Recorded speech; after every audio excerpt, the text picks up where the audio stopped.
ഹൈറിച്ച് എന്ന കമ്പനിയുടെ യഥാർത്ഥ ശത്രുക്കൾ ആരാണ്? കേവലം ഒരു നസീറും ജോണിയും അടങ്ങുന്ന ടീം മാത്രമല്ല ഇതിനു പിന്നിൽ. ഇവർ ഒരു കൊട്ടേഷൻ ടീം മാത്രമാണ്. കോടികൾ മുടക്കി ഈ കമ്പനിയെ പൂട്ടിക്കാൻ ശ്രമിക്കുന്നത് കേരളത്തിലും സൗദിയിലും ബിസിനസ് ശൃംഖലകളുള്ള അജിത്തും ജയനും അവർക്ക് കൂട്ടായുള്ള ഒരു പ്രമുഖ ചാനലും പത്രവുമാണ്. ഉന്നത സ്വാധീനമുള്ള ഇവർ എല്ലാ മേഖലകളിലും ഹൈറിച്ചിനെതിരെ പടയൊരുക്കം നടത്തി.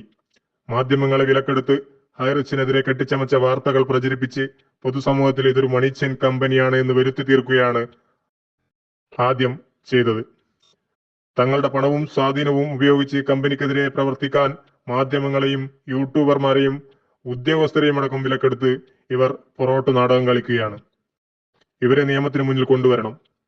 ഹൈറിച്ച് എന്ന കമ്പനി തകർന്നാൽ പ്രതാപൻ സാറിനോ ശ്രീനാ മേഡത്തിനോ അല്ല, ലക്ഷക്കണക്കിന് സാധാരണക്കാർക്കാണ് നഷ്ടം സംഭവിക്കാൻ പോകുന്നത്. അവരുടെ ജീവിതം വെച്ചാണ് ഈ ഗൂഢാലോചനകൾ നടത്തിയവർ കളിക്കുന്നത്.